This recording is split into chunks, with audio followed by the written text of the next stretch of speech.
나는 올해로 105살이 되었습니다. 이 나이가 되면 사람들은 내게 묻습니다. 교수님, 긴 삶에서 가장 놀라운 것이 무엇이었습니까? 나는 언제나 같은 대답을 합니다. 내가 틀렸다고 생각했던 것들이 결국 맞았다는 것입니다. 오늘 나는 당신에게 한 가지 이야기를 하려 합니다. 불편할 수도 있습니다. 어쩌면 듣고 싶지 않은 이야기일 수도 있습니다. 하지만 105년을 살아온 사람이 드릴 수 있는 가장 진실한 선물은 달콤한 위로가 아니라 냉정한 진실입니다. 그러니 잠시 마음을 열고 들어주십시오. 당신은 아마 이렇게 믿고 있을 것입니다. 내 자식이 나의 노후를 지켜줄 것이라고, 내 피를 나눈 사람이 마지막까지 내 손을 잡아줄 것이라고, 혈연이라는 것이 인간관계에서 가장 강한 끈이라고. 나도 한때 그렇게 믿었습니다. 40대에도 60대에도 심지어 80대에도 그 믿음을 놓지 않았습니다. 그러나 90세를 넘어서면서 나는 조용히 깨닫기 시작했습니다. 내가 평생 믿어온 그 믿음이 얼마나 많은 부분에서 착각이었는지를. 나는 지난 한 세기 동안 수많은 사람의 마지막을 곁에서 지켜보았습니다. 전쟁 속에서, 병원에서, 작은 방 한켠에서. 그리고 나는 보았습니다. 임종의 자리에서 끝까지 남아있는 사람이 우리가 기대했던 사람이 아닌 경우가 얼마나 많은지를. 아들은 해외 출장 중이었고 딸은 아이들 때문에 오지 못했습니다. 그 자리에 조용히 앉아 손을 잡고 있는 것은 평생 남이라 불렀던 며느리였습니다. 피 한 방울 섞이지 않은 그 사람이 마지막 숨을 지키고 있었습니다.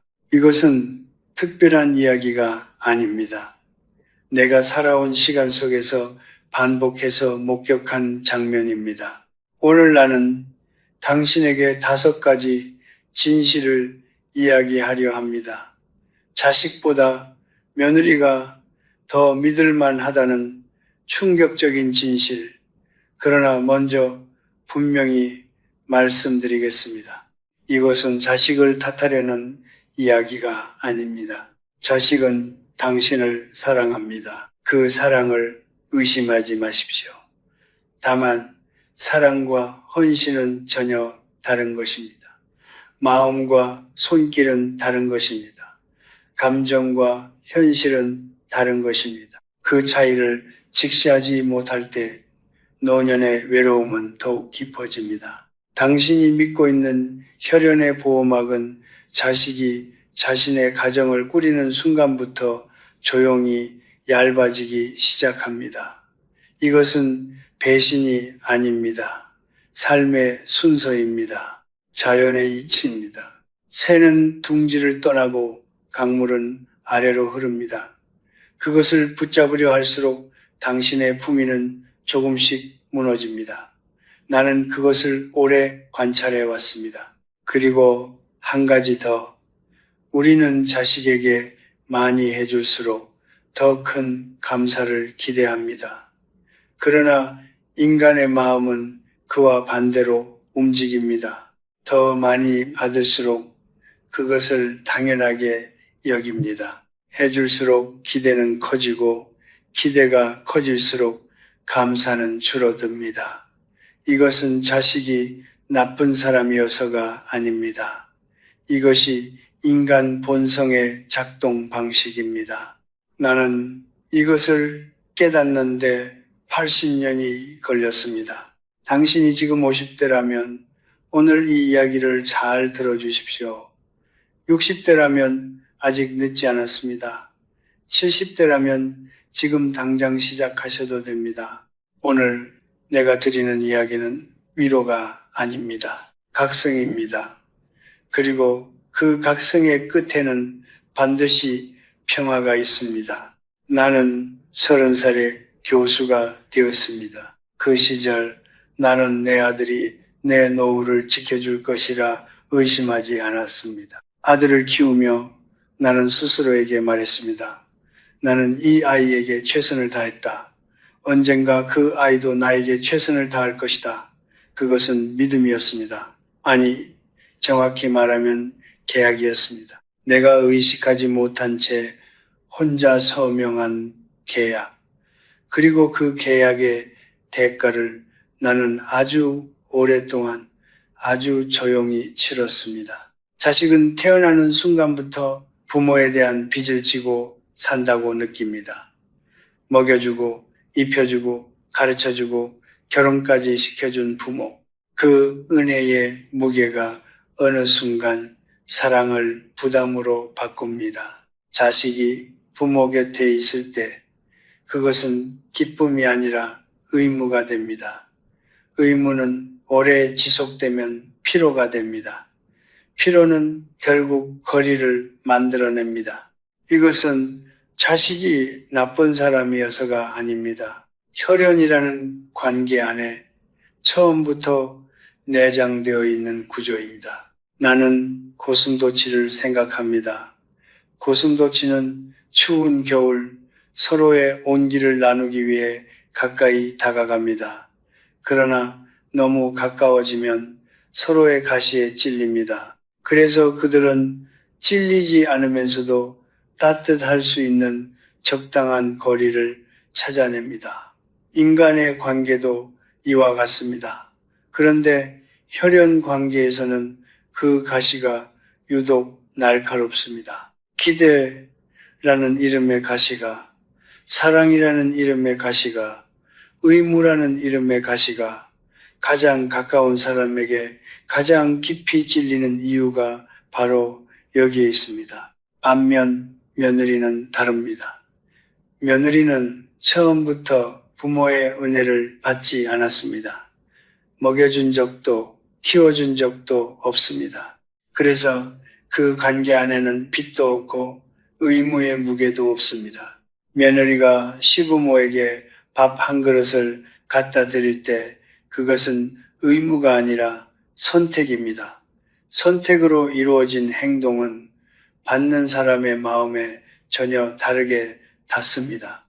훨씬 가볍고 훨씬 따뜻하게 나는 90세가 넘었을 때 비로소 이것을 숫자로도 이해하게 되었습니다.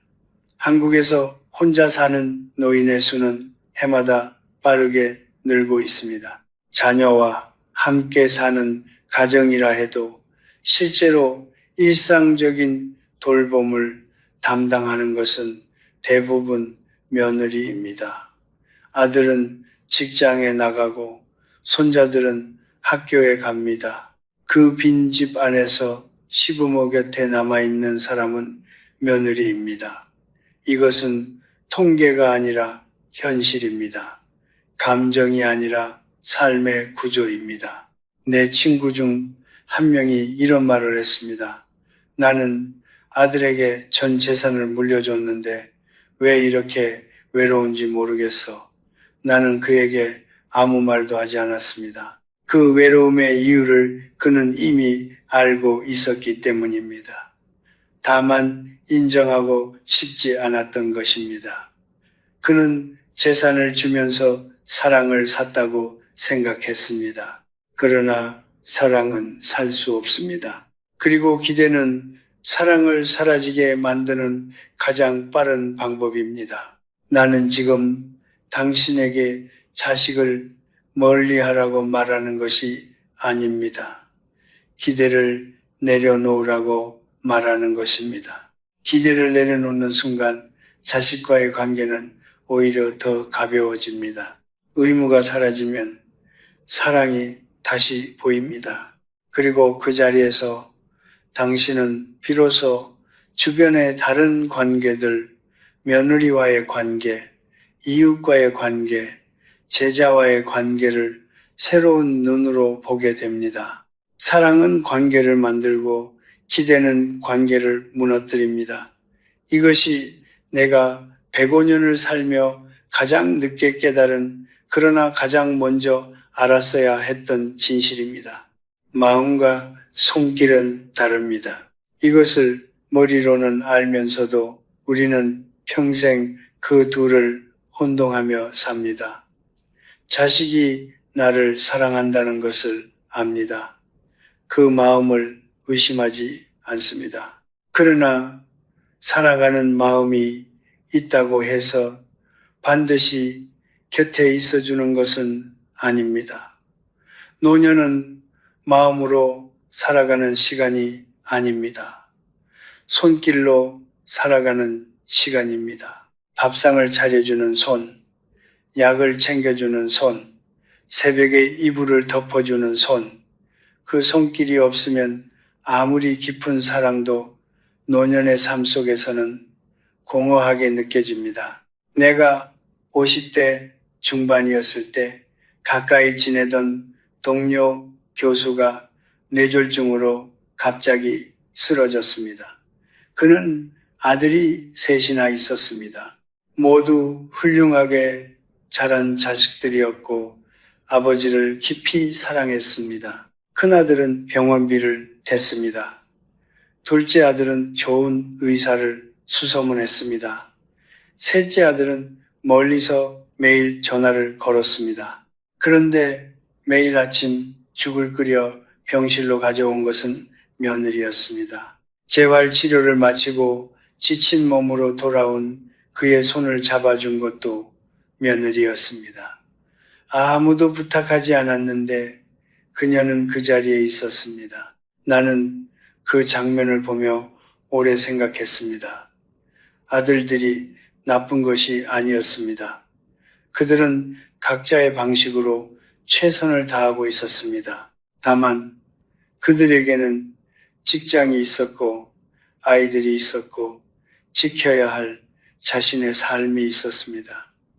오늘날 중간 세대의 삶이란 그렇습니다. 직장의 압박, 자녀 양육, 경제적 생존이라는 세 겹의 무게를 동시에 짊어지고 있는 사람들입니다. 그 무게 속에서 부모를 향한 사랑은 진심이지만 몸이 따라주지 않는 것입니다. 이것을 탓이라 부르기에는 그들의 삶이 너무 무겁습니다. 그렇다면 며느리는 왜 그 자리에 있었을까요? 나는 그것이 의무 때문이 아니라고 생각합니다. 적어도 그 친구의 며느리에게는 그랬습니다. 그녀는 시아버지를 한 명의 인간으로 대했습니다. 가르침을 주던 어른으로, 이야기를 들어주던 사람으로, 혈연의 의무가 아니라 한 인간에 대한 존중과 애정으로 그 자리를 지킨 것입니다. 그리고 그 선택은 어떤 혈연의 의무보다도 더 강하게 그 자리를 붙들었습니다. 노년이 되면 우리는 서서히 깨닫습니다. 사람은 감정이 아니라 행동으로 증명된다는 것을 멀리서 걱정하는 것과 가까이서 돌보는 것은 다릅니다. 마음속으로 사랑하는 것과 손으로 밥을 차려주는 것은 다릅니다.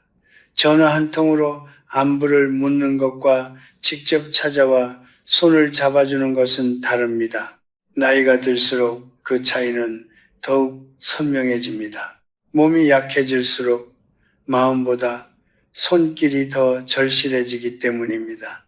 나는 당신에게 자식을 원망하라고 말하는 것이 아닙니다. 다만 현실을 있는 그대로 보라고 말하는 것입니다. 자식은 마음으로 당신을 사랑합니다. 그 사랑은 진짜입니다. 그러나 당신의 노년을 실질적으로 채워주는 것은 마음이 아니라 손길입니다. 그 손길이 어디에서 오는지를 열린 눈으로 바라보십시오. 그 손길에 감사할 줄 알아야 당신의 노년은 외롭지 않습니다. 당신 곁에 있어주는 사람이 당신을 사랑하는 사람입니다. 멀리서 걱정하는 사람이 아니라 오늘 당신의 밥상을 차려주는 사람이 그것이 자식이 아니라 며느리일 수도 있습니다. 그것이 가족이 아니라 이웃일 수도 있습니다. 그리고 그것을 인정하는 순간 당신의 마음은 훨씬 가벼워집니다. 내가 교수 생활을 막 시작하던 30대 초반의 일입니다. 어느 겨울 오후 수업을 마치고 연구실로 돌아왔을 때 책상 위에 귤 한 봉지가 놓여 있었습니다. 제자 중 한 명이 두고 간 것이었습니다. 쪽지 한 장이 함께 있었는데 거기에는 단 한 줄만 적혀 있었습니다. 교수님, 요즘 날씨가 많이 춥습니다. 건강하십시오. 나는 그 귤 봉지를 한참 동안 바라보았습니다. 그리고 이상한 감정을 느꼈습니다. 그날 아침 아내가 손수 싸준 도시락보다 그 제자의 귤 한 봉지가 더 따뜻하게 마음에 닿았던 것입니다. 나는 그 느낌이 부끄러웠습니다. 동시에 그것이 무엇을 의미하는지 오랫동안 생각했습니다. 그 감정의 정체는 바로 이것이었습니다. 아내의 도시락은 당연한 것이었고 제자의 귤은 당연하지 않은 것이었습니다. 아내가 도시락을 싸주는 것은 내가 매일 기대하는 일이었습니다. 그러나 제자가 귤을 두고 가는 것은 아무도 기대하지 않은 일이었습니다. 기대하지 않은 곳에서 온 배려는 기대하던 곳에서 온 헌신보다 훨씬 강하게 마음에 남습니다. 이것이 인간의 감정이 작동하는 방식입니다. 불공평하게 느껴질 수 있지만 이것이 현실입니다. 심리학에서는 이것을 기대 이론이라 부릅니다. 기대가 클수록 만족도는 낮아지고 기대가 낮을수록 만족도는 높아집니다. 오랫동안 함께한 관계일수록 기대는 쌓이고 기대가 쌓일수록 감사는 줄어듭니다. 자식과 부모의 관계가 바로 그렇습니다.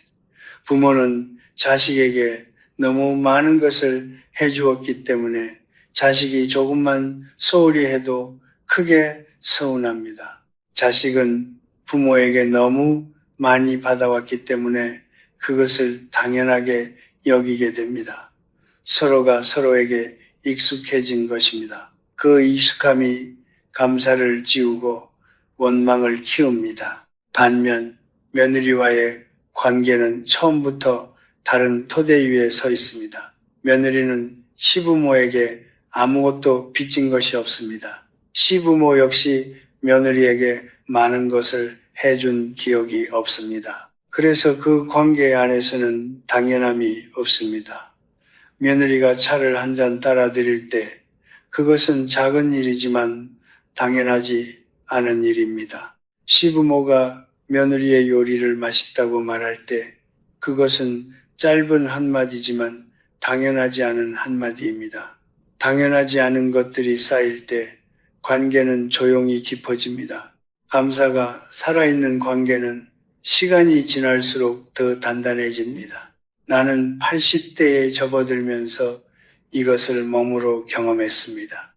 아들이 무심코 한 말이 며칠 동안 마음에 걸렸고 며느리가 별뜻 없이 건넨 따뜻한 말 한마디가 그 상처를 조용히 덮어주었습니다.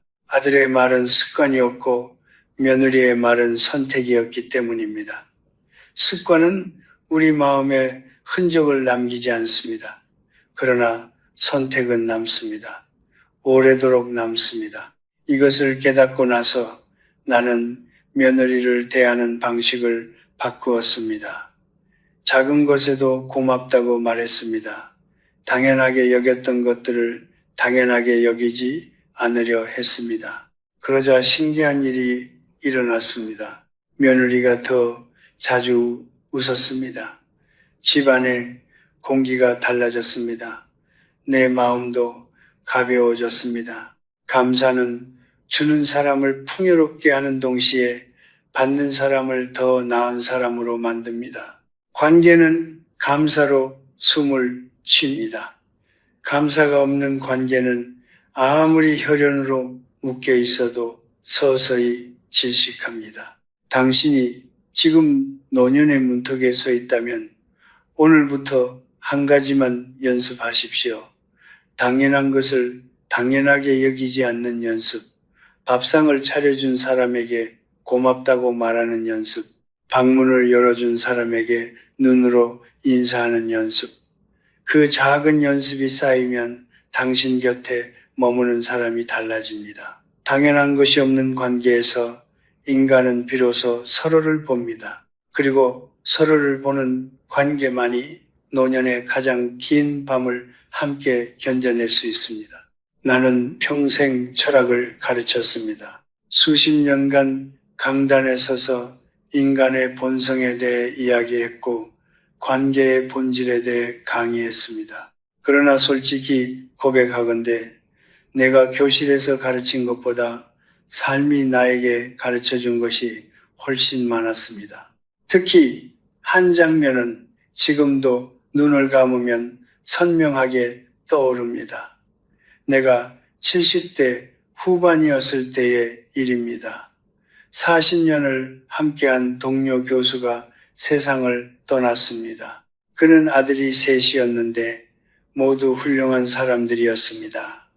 그러나 그가 마지막 숨을 거두던 그 밤 아들 셋은 모두 해외에 있었습니다. 한 명은 미국에서 학회 중이었고 한 명은 출장 중이었으며 막내는 비행기를 예약하는 중이었습니다. 그 방 안에서 끝까지 그의 손을 잡고 있던 사람은 며느리였습니다. 피 한 방울도 섞이지 않은 그 사람이 그의 마지막 숨소리를 곁에서 들었습니다. 나는 그 이야기를 전해 들으며 한동안 말을 잃었습니다. 슬픔 때문만은 아니었습니다. 그 장면이 내게 너무도 선명하게 보여주었기 때문입니다. 관계는 피로 시작할 수 있지만 피로 완성되지는 않는다는 것을, 혈연은 관계의 출발점일 뿐 그것이 관계의 깊이를 보장하지는 않는다는 것을, 그 며느리가 그 자리에 있었던 것은 의무 때문이 아니었습니다. 그녀는 시아버지를 진심으로 한 인간으로 존중했고 그 존중이 그녀를 그 자리에 붙들었습니다. 진심은 혈연보다 강합니다. 이것이 내가 100년의 삶에서 배운 가장 역설적인 진실입니다. 동양의 오랜 사상 속에 인전이라는 개념이 있습니다. 흔히 어질 혹은 사랑이라 번역되지만 그 본래의 뜻은 훨씬 깊습니다. 인란, 혈연으로 태어나는 것이 아닙니다. 매일의 태도로 만들어지는 것입니다. 어떻게 말을 건네는가, 어떻게 눈을 마주치는가, 어떻게 상대의 고통 앞에서 자신을 내려놓는가, 그 작은 태도들이 쌓여 인런이 되고 그 인런이 관계를 완성합니다. 유교의 가르침은 혈연을 중시했지만 그 핵심은 결국 태도였습니다. 가족이기 때문에 사랑하는 것이 아니라 사랑하기 때문에 가족이 되는 것입니다. 이것은 며느리에게만 해당되는 이야기가 아닙니다. 나는 살아오면서 피 한 방울 섞이지 않은 수많은 사람들에게 깊은 위로를 받았습니다. 제자에게서, 이웃에게서, 오랜 친구에게서. 그들은 나와 같은 피를 나누지 않았지만 내가 힘들 때 곁에 있었습니다. 그들이 나를 그렇게 대한 것은 의무 때문이 아니었습니다. 그것은 순전히 그들의 선택이었습니다. 그리고 그 선택이야말로 어떤 혈연보다 진하고 어떤 계약보다 단단한 것이었습니다. 나는 50대에 이런 착각을 했습니다. 며느리는 어디까지나 남이라고, 가족처럼 대하면 선을 넘는 것이라고, 친절하게 대하되 적당한 거리를 두어야 한다고. 그러나 그것은 거리가 아니라 벽이었습니다. 나는 며느리에게 벽을 쌓으면서 스스로 노년의 온기를 차단하고 있었습니다. 나중에서야 깨달았습니다. 며느리를 가족으로 대하는 것은 선을 넘는 것이 아니라 관계를 완성하는 것이라는 사실을, 그 깨달음이 늦었지만 다행히 완전히 늦지는 않았습니다. 당신이 지금 며느리와 어색한 관계 속에 있다면 그 어색함의 뿌리를 들여다보십시오. 혹시 당신이 먼저 벽을 쌓은 것은 아닌지, 혹시 당신이 먼저 그녀를 남으로 규정한 것은 아닌지. 벽은 언제나 먼저 허무는 사람이 이깁니다. 그리고 그 용기는 나이 든 사람이 먼저 내는 것이 더 아름답습니다. 어른이 먼저 손을 내밀 때 관계는 비로소 움직이기 시작합니다. 관계는 피로 시작하지만 태도로 끝납니다. 당신 곁에 마지막까지 남아있을 사람은 가장 가까운 피를 나눈 사람이 아니라 가장 진심 어린 태도로 당신을 대해온 사람입니다. 그리고 그 진심은 당신이 먼저 보여준 진심에 대한 응답입니다. 오늘 당신이 누군가에게 보여주는 태도가 내일 당신 곁에 누가 남을지를 결정합니다. 사람은 나이가 들수록 거울을 두려워합니다. 얼굴에 새겨진 주름이, 등이 굽어진 모습이 거울 속에서 마주치는 낯선 노인이 불편하기 때문입니다. 그러나 내가 105년을 살며 발견한 가장 두려운 거울은 벽에 걸린 것이 아니었습니다. 그것은 바로 내 곁에 있는 사람들이었습니다. 특히 며느리와의 관계는 내가 젊은 시절 어떻게 살아왔는지를 가장 솔직하게 비추는 거울이었습니다. 그 거울 앞에 서는 것이 때로는 주름진 얼굴을 보는 것보다 훨씬 더 불편했습니다. 나는 40대에 무뚝뚝한 사람이었습니다. 가정보다 연구실이 편했고 가족과의 대화보다 책과의 대화가 익숙했습니다. 아내에게도 자식들에게도 며느리에게도 감정을 드러내는 일이 거의 없었습니다. 고맙다는 말을 아꼈고 잘했다는 말을 인색하게 했습니다. 그것이 어른의 품이라고 생각했습니다. 감정을 절제하는 것이 성숙함이라고 믿었습니다. 그러나 그 절제는 품위가 아니었습니다. 그것은 거리였습니다. 그리고 그 거리는 세월이 흐를수록 메우기 어려운 간극이 되었습니다. 며느리가 처음 집에 들어왔을 때를 기억합니다. 낯선 집, 낯선 시부모, 낯선 생활 방식, 그녀는 최선을 다하려 했을 것입니다. 그러나 나는 그녀의 그 노력을 알아채지 못했습니다. 아니, 정확히 말하면 알아채려 하지 않았습니다.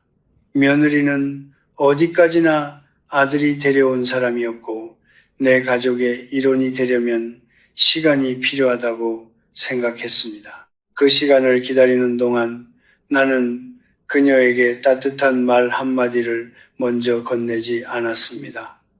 그것이 얼마나 큰 실수였는지를 나는 훨씬 나중에서야 깨달았습니다. 관계는 첫 인상으로 틀이 잡힙니다. 처음 몇 년 동안 형성된 관계의 온도는 이후 수십 년 동안 그 기준점이 됩니다. 내가 며느리를 처음 맞이하던 시절에 따뜻했다면 그 따뜻함은 시간이 지날수록 더 깊어졌을 것입니다. 그러나 나는 그 시절에 차가웠습니다. 그 차가움의 대가를 나는 오랫동안 치렀습니다. 어색한 명절, 형식적인 안부, 서로가 서로에게 조심스러운 시간들, 그 모든 것이 내가 처음에 뿌린 씨앗의 결실이었습니다. 그러나 나는 또한 보았습니다.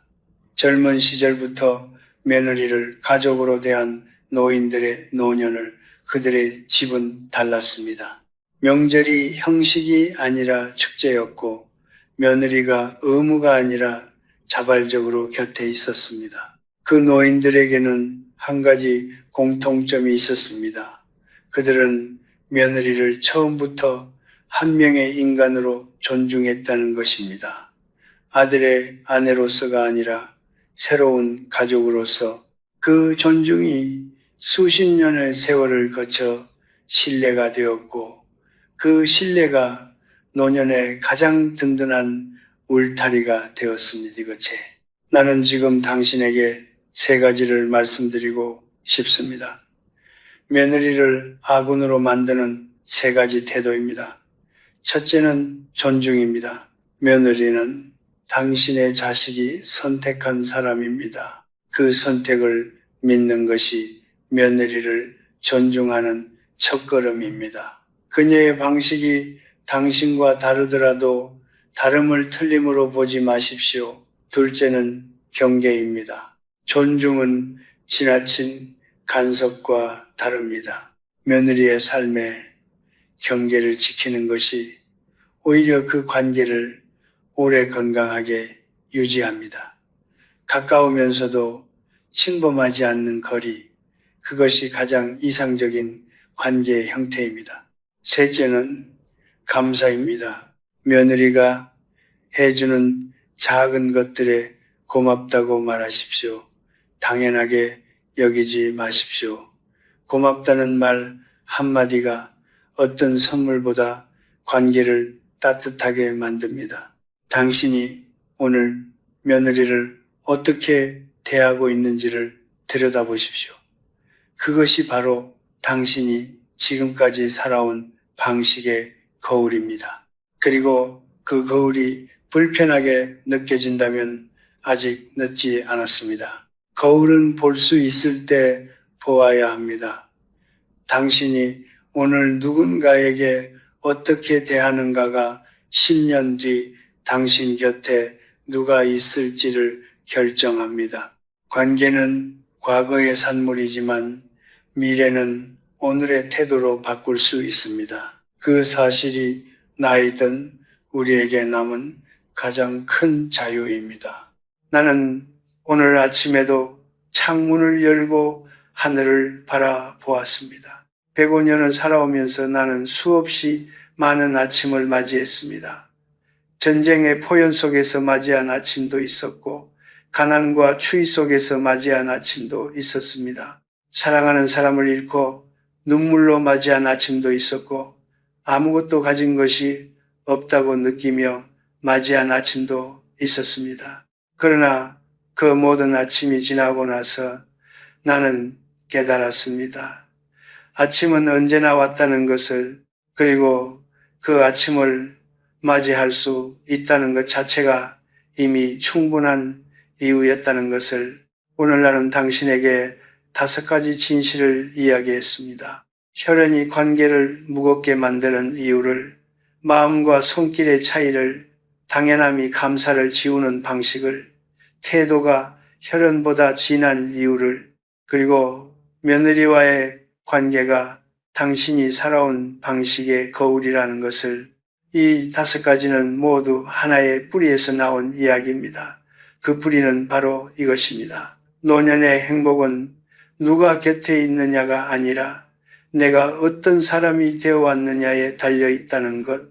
사람들은 노년을 두려워합니다. 몸이 약해지는 것을 두려워하고 혼자가 되는 것을 두려워하고 잊혀지는 것을 두려워합니다. 그 두려움은 자연스러운 것입니다. 나 역시 그 두려움을 모르지 않습니다. 그러나 105년을 살아온 사람으로서 나는 이것을 말씀드릴 수 있습니다. 두려움과 싸우는 것은 두려움을 키울 뿐입니다. 노년은 싸우는 시간이 아닙니다. 흐르는 시간입니다. 강물은 바위와 싸우지 않습니다. 바위를 만나면 돌아가고 낮은 곳을 만나면 채우고 넓은 곳을 만나면 천천히 퍼져나갑니다. 그렇게 흘러 결국 바다에 이릅니다.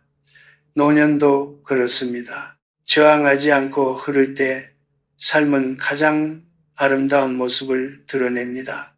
며느리와의 관계도 그렇게 바라보십시오. 억지로 만들려 하지 마십시오. 억지로 가까워지려 하지 마십시오. 다만 오늘 한 가지만 하십시오. 고맙다는 말을 한 번 더 하십시오. 먼저 웃으십시오. 그녀의 이름을 부드럽게 불러보십시오. 관계는 그 작은 것들이 쌓여 만들어집니다. 댐을 쌓는 것이 아니라 물길을 트는 것입니다. 물길이 트이면 물은 스스로 흐릅니다. 자식에 대해서도 마찬가지입니다. 기대를 내려놓으십시오. 자식이 당신 곁에 자주 오지 못하더라도 그것이 사랑이 없다는 증거가 아닙니다. 그들은 그들의 삶을 살고 있는 것입니다. 당신도 한때 그랬습니다. 당신도 한때 당신의 부모보다 당신의 삶이 더 앞에 있었습니다. 그것이 삶의 순서입니다. 그 순서를 거스르려 하지 마십시오. 대신 당신 곁에 오늘 있는 사람에게 집중하십시오.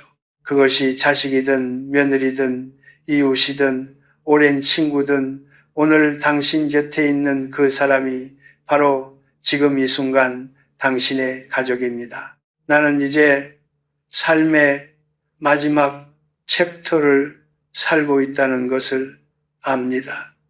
그것이 슬프지 않습니다. 책의 마지막 페이지가 가장 조용하고 가장 깊은 것처럼 삶의 마지막도 그렇게 되어야 한다고 생각합니다. 시끄럽지 않게, 호둥대지 않게, 후회로 가득 차지 않게 오늘 하루를 조용히 살고 곁에 있는 사람에게 따뜻하게 대하고 지나간 것들을 용서하고 남은 것들에 감사하는 것.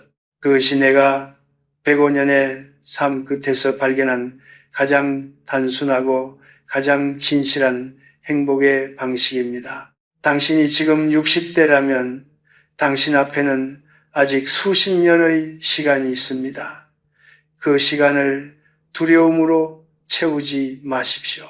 당신이 70대라면 지금부터 관계를 다시 가꾸기 시작하십시오.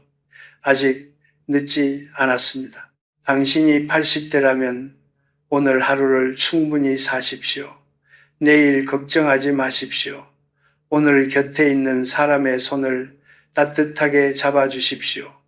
그것으로 충분합니다. 그것이 전부입니다. 며느리가 마지막까지 손을 잡아주는 삶, 그것은 운이 좋은 사람에게 주어지는 것이 아닙니다. 오늘 당신이 어떻게 사는가에 달려 있습니다.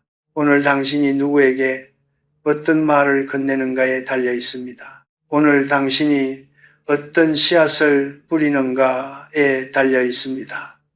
뿌린 대로 거둡니다. 이것은 종교의 가르침이기 이전에 삶이 증명해온 가장 오래된 진실입니다. 인생은 시끄러운 축제가 아닙니다. 조용한 강물의 흐름입니다. 그 강물 위에 당신과 함께 흐르는 사람이 진짜 가족입니다. 그 사람이 며느리일 수도 있고 자식일 수도 있고 오랜 친구일 수도 있습니다. 중요한 것은 피가 아닙니다. 진심입니다.